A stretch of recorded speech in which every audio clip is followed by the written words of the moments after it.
वैसे तो ये बड़ा कॉम्प्लिकेटेड इशू है, लेकिन मेरे ख्याल में कि जिस तरीके से हम ये कर रहे हैं, ये लग ऐसे रहा है कि जैसे ये एक नी जर्क रिएक्शन है अफगान तालिबान की गवर्नमेंट के ऊपर। जो गुस्सा है उनका नाम लिए बगैर अफगानिस्तान के लोगों के साथ जो है हम उनके ऊपर ये हमारा रिएक्शन जो है वो निकल रहा है, हमारा गुस्सा उनके ऊपर निकल रहा है। अब देखिए मसला क्या है लीना, इसके अंदर मसला ये है कि आपने ये बॉर्डर बिल्कुल ठीक है, पोरस बॉर्डर है, हमारे बॉर्डर्स जो हैं वो बिल्कुल रेगुलेट भी होने चाहिए, उसका एक पूरा रेगुलराइज उनको करना चाहिए, उनका एक पूरा प्रोसेस होना चाहिए। लेकिन वो खाली कोई अफगान बॉर्डर की बात तो नहीं है। आपको पता है कि ईरान बॉर्डर से भी जो ईरान का तेल स्मगल होके आता है, इस तरह की चीज़ें होती हैं। तो ज़्यादा दौर में हमने देखा था इंडिया के बॉर्डर पर भी इस तरीके से होता था, स्मगलिंग होती थी बहुत ज़्यादा। तो ये चीज़ें तो हैं, लेकिन मुझे जो गवर्नमेंट की इस वक्त बातों से लग रहा है, जिस किस्म के बयानात सामने हैं, जिस तरीके से आप देखिए 28 दिन क्या दिन होते हैं लीना, कि आप इतने ज्यादा लोगों को आप 28 दिन की वार्निंग दे दें कि जी आप 28 दिन में निकल जाए वरना फिर हम आपको फोर्सफुली एक्सपेल करेंगे। ये बात बिल्कुल एक ऐसे लग रहा है कि जैसे जेनोफोबिक स्टेटमेंट है।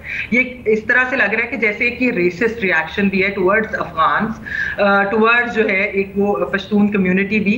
ये सही नहीं लग रहा। आप टेररिज्म की भी जब बात करते हैं तो आप टेररिज्म में भी सिर्फ उन पर पिन पॉइंट कर रहे हैं। हमारे यहाँ भी बहुत इस तरह लोकल्स भी, जिस तरह एजाज ने भी बात की है, लोकल्स भी इन्वॉल्व होते हैं। अच्छा, स्मगलिंग की भी अगर आप बात करें तो स्मगलिंग के बिजनेस के अंदर भी लोकल्स इन्वॉल्व, उनकी इन्वॉल्वमेंट के बगैर तो ये चीजें नहीं हो सकती।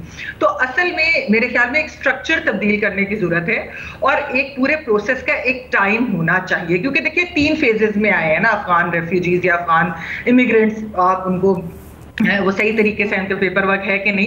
पहले अफगान जिहाद जो सोवियत यूनियन वाला, फिर उसके बाद वॉर ऑन टेरर जब शुरू हुई उसके बाद आया, और फिर जो इनकलाब हुआ है वो हुआ है अफगान तालिबान की जब हुकूमत 2021 के अंदर आई है। अब मसला ये है कि यहाँ बहुत सारे ऐसे जो ये रिसेंट टाइम्स में आए हैं, उनमें आर्टिस्ट भी हैं, उनमें सिंगर्स भी हैं, उनमें पेंटर्स भी हैं, उनमें ऐसे जर्नलिस्ट भी हैं, उनमें ऐसे लोग भी हैं जो अफगान तालिबान के खिलाफ जो है वो बोलते थे, एक उन्होंने पोजीशन ली हुई थी, वो अपनी जान बचा कर आए हैं। आप अगर उनको वापस आप उस हुकूमत के और उस मुल्क में आप भेज देंगे तो फिर उनके साथ जो होगा, क्या हम उसके लिए भी रिस्पॉन्सिबिलिटी लेंगे? इस तरह की चीजें मेरे ख्याल में हमें करनी नहीं चाहिए। आप जरूर एक मैकेनिज्म बनाएं, आप एक मैकेनिज्म बनाएं कि इनको किस तरीके से प्रॉपर लीना, मैं उसी पर वही मैं तजवीज पे आ रही हूँ।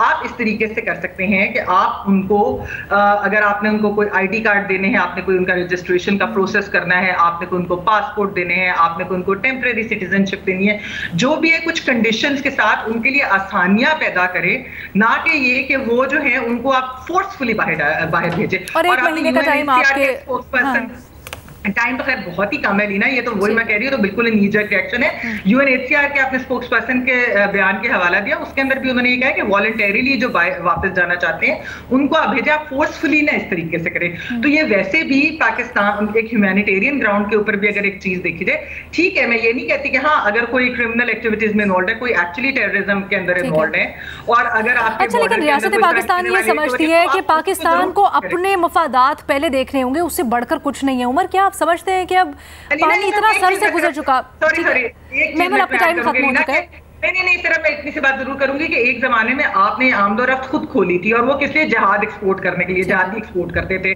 तो आप ये चीजें भी तो याद रखें कि स्टेट की भी तो अपनी गलतियां है ना, और उसकी वजह से भी बहुत सारी चीजें हुई हैं। तो मैं that's also important to acknowledge.